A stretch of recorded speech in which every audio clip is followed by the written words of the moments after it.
Hi guys, hope wherever you are and whatever you've been doing, you've had a sensational day. When it comes to having effective body safety conversations, it's really essential that we help our young children to identify inappropriate behaviour.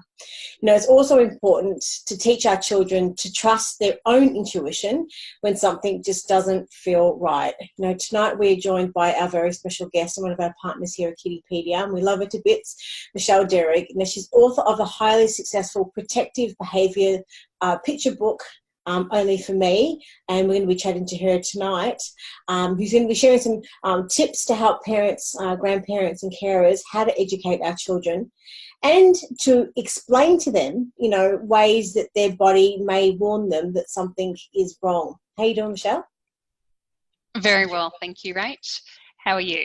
Yeah, look, I'm really thrilled to be speaking with you. And, it's, as we were just saying offline before, this is one of those subjects. It's extremely sensitive, but at the same time, it is really necessary to have these conversations, which we're going to chat about further in just a moment, And I guess in a lot of situations, a lot of people think, well, this type of situation isn't going to happen to me or us, but in actual fact, it's so much more common than we actually think. You've mentioned before in some of our other conversations that the perpetrators are generally someone that we've already, someone that we know and or have a link to the family in some way. We'd love for you to explain and elaborate just a little bit more on this, understanding that some of the viewers tonight, this may be their first introduction to this topic.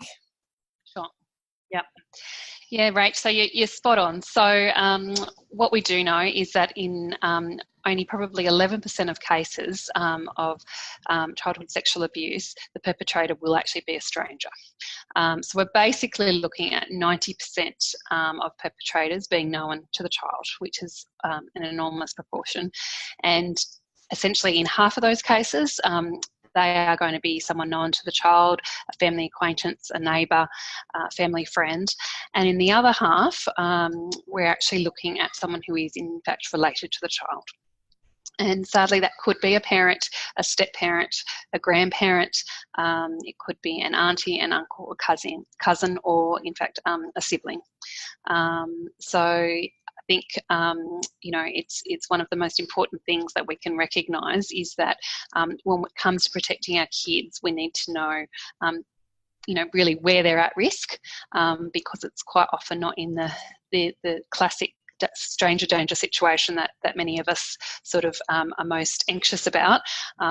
It's actually, quite often in places where we least expect it, where we might actually, be fairly close to our child in terms of location, proximity, and it quite often happen in scenarios that you wouldn't have thought of. So things like, play dates at the park, swimming lessons, that type of thing, where, you're not necessarily going to have your, you be really concerned, about your child, because, there's such enjoyable situations, but we actually, do know that our children are at risk even in these really innocent settings. Scenarios, and I guess, it's a really daunting topic, I guess, to many parents to discuss with their children. However, you've mentioned so many times that it's necessary, and the reason why we say it's necessary are the child sexual abuse statistics. Now, I just wanted to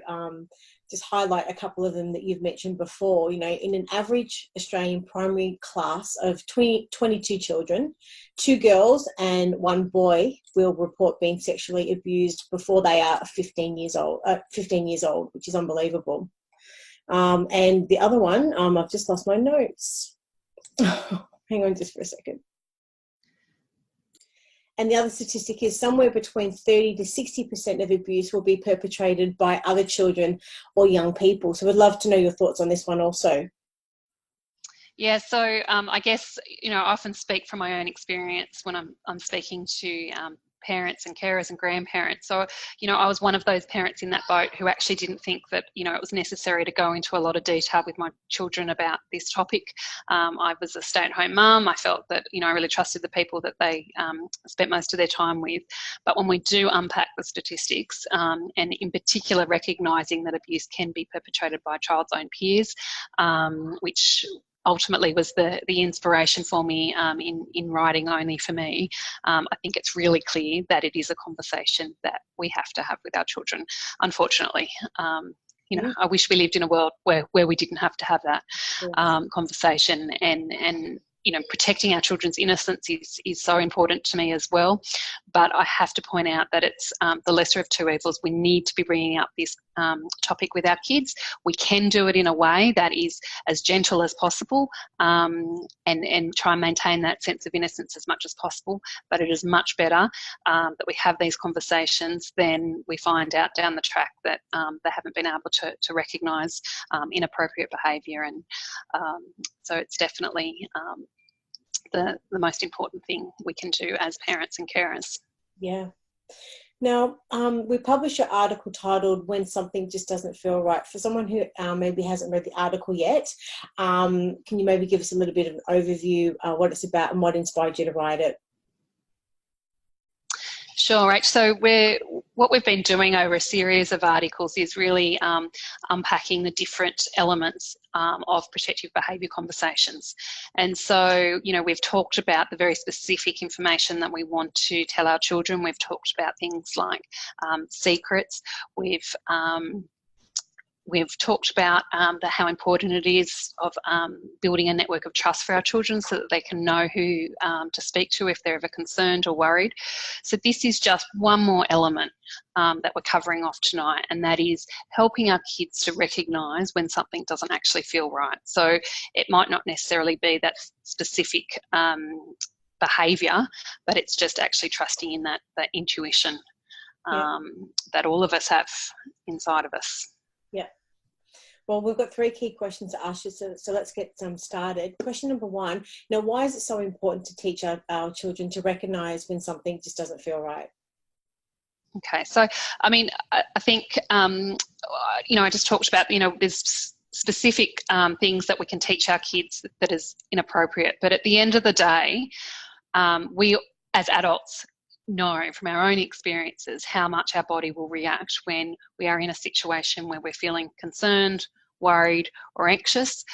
We've all experienced, you know, a lot of those, you know, bodily warning signs or reactions that really let us know that something, you know, is amiss.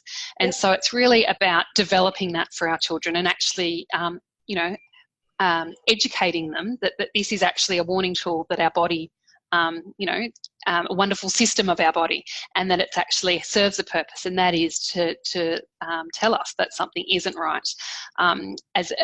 As adults, you know, we, you know, can rely on our intuition, and I often say that with parents, we've got to develop this within our children, but also as adults, you know, you will trust your own intuition. If there's someone that you don't feel quite right about for whatever reason, and sometimes you can't put your finger on it, then, you know, that's someone that you don't want to be letting your child spend a lot of time with alone. Yeah. So we know that we experience that as parents, but our kids experience that too. So it's about identifying that for our kids and actually breaking it down for them. And then so that, you know, ideally they can then, you know, recognise, okay, this is what's happening. I need to then remove myself from this situation or go and, you know, seek out one of those adults that they can trust. And that's what you're saying before, is unpacking of this whole thing. So, you know, tonight's conversation in this particular article is about how the children identify when it doesn't feel right, but equally in your other articles you explain how they are best to communicate that, because sometimes it's going to be difficult for them to articulate you know, exactly their experiences. So it is really sort of digesting all of these components individually, but as a collective also, would you say? Yes, absolutely. Yeah. And I think, you know, if anyone's looking back at the articles, the first 2, you know, give a real overview. And then we've gone into a lot more detail with each month as I focus on that different element.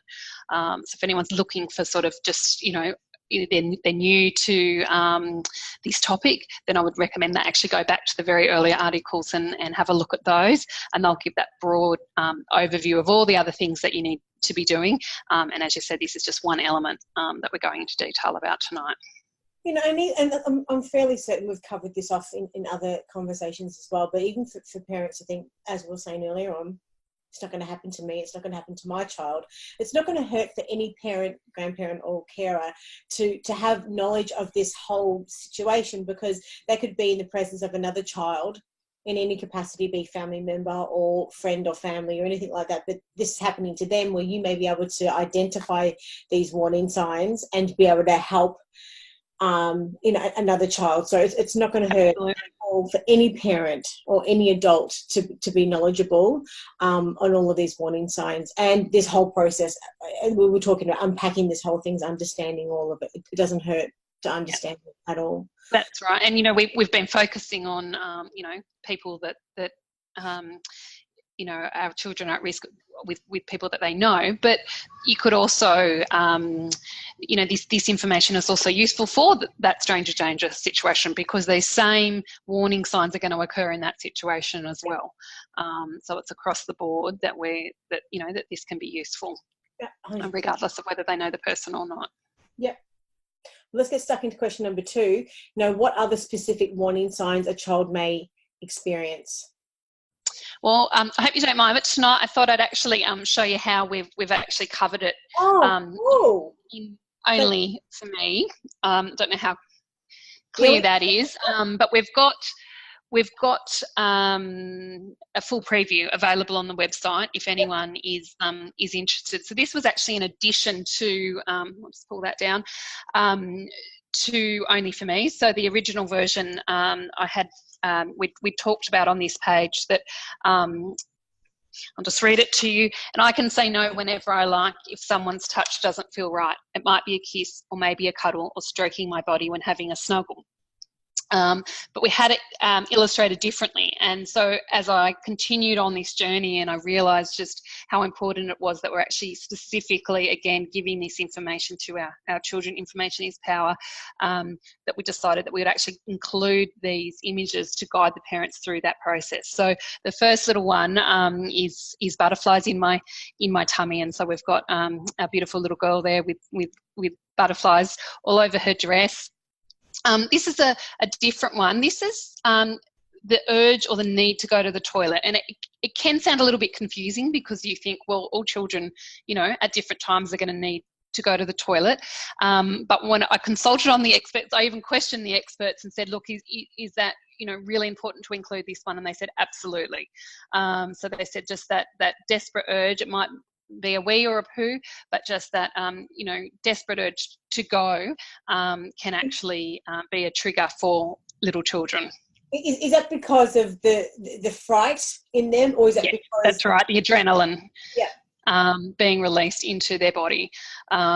So, as a parent, I can understand how that one, can be a little bit confusing for children. But again, I take all my advice from expert professionals, and they were insistent that particular one is covered.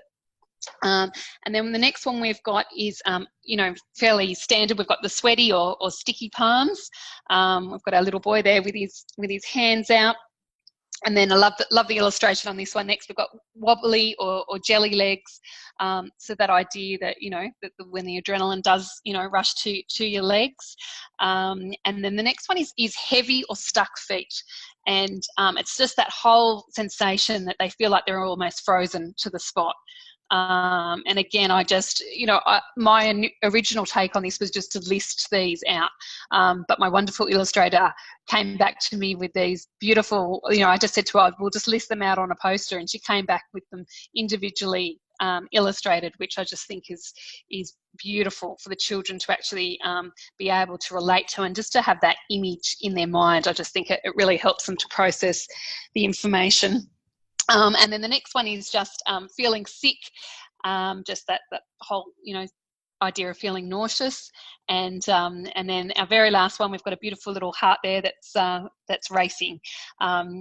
pumping his arms and legs. So they're the classic warning signs that we actually want to be teaching our children, that that their body might react in this way, and if it does and they feel that something's not right, then we listen to our body, and that's when we go to talking to them about how do we get out of a situation that we're not comfortable with, moving across to another area where they are with people that they feel safe with, and obviously in the case of a stranger, then we're going, and even if it's not a stranger, ideally we want our kids to be able to make a loud noise and call out for help. But this is where it gets tricky. It's not always going to be that necessarily even anything has taken place at this point. There may not be anything for them, to scream out for. It's just that sense that something isn't right. They just don't feel comfortable. And as I said, it could start as tickling. It could be a massage. It could be portrayed very innocently by the perpetrator to start with.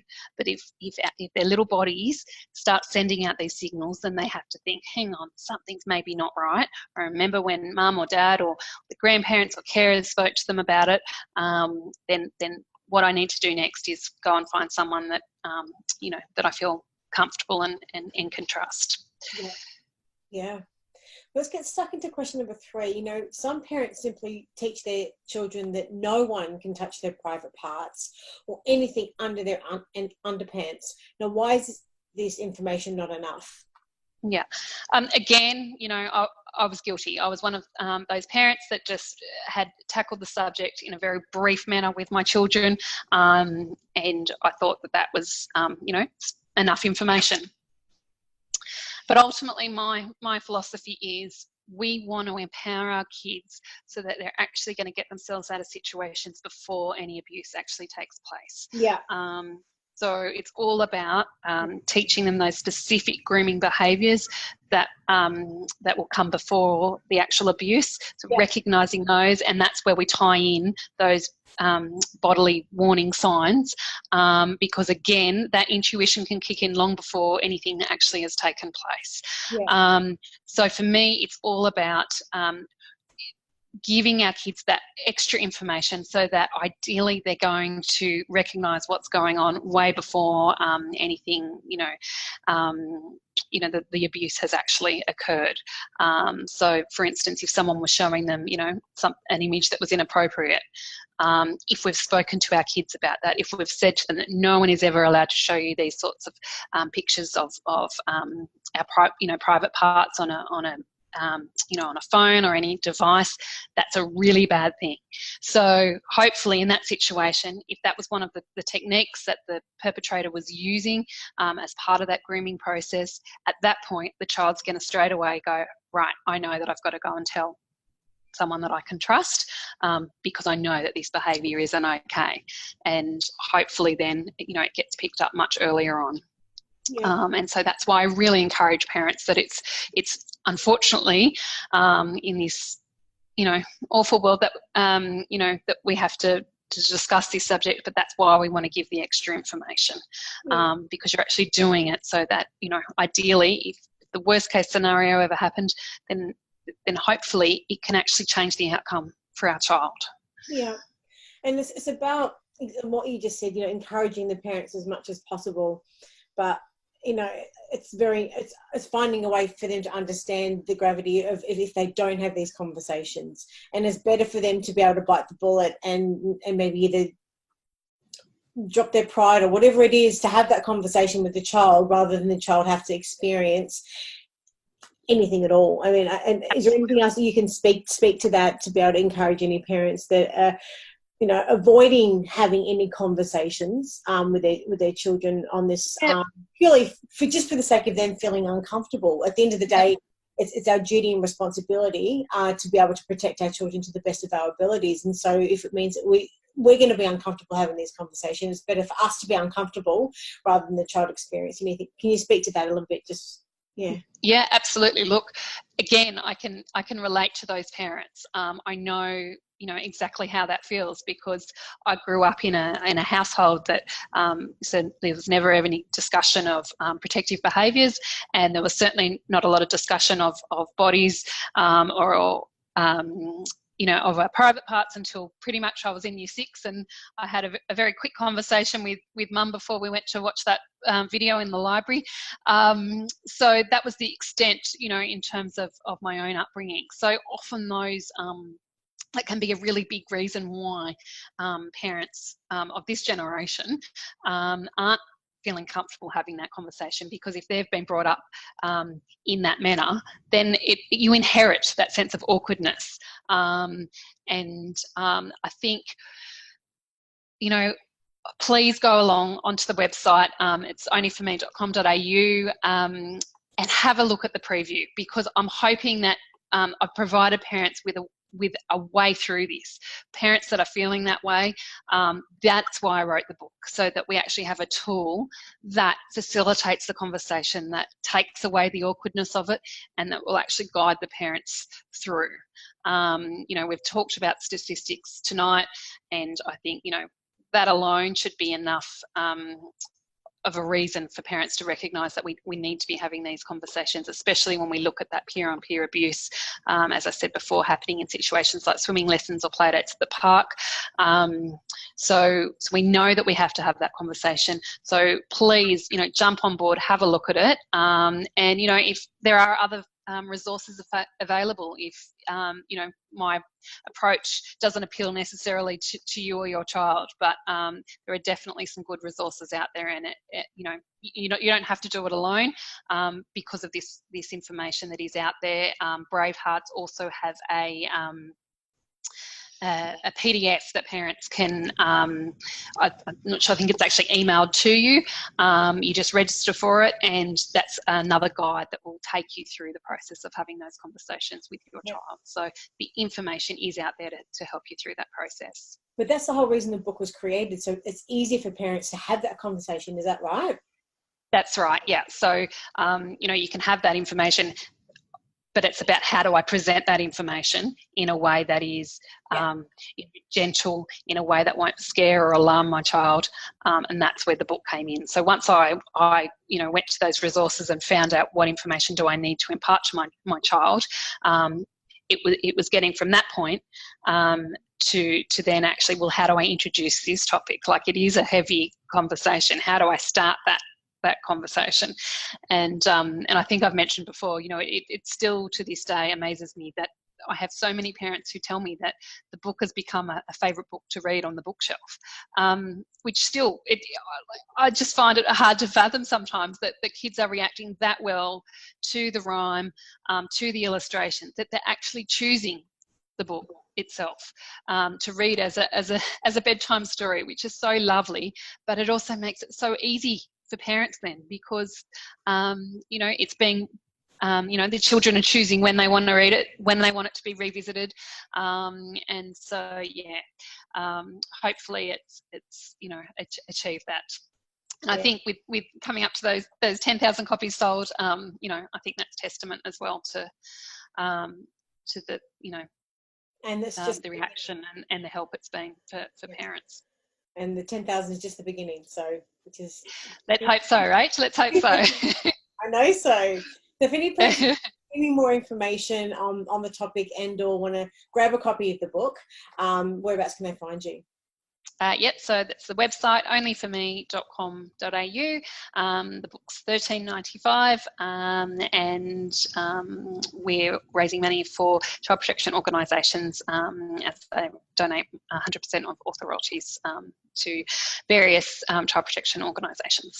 You're doing an incredible job changing the world and living your life's purpose all at the same time. So it's an absolute honour to be in partnership with you and supporting your message. So thank you so much for your time tonight.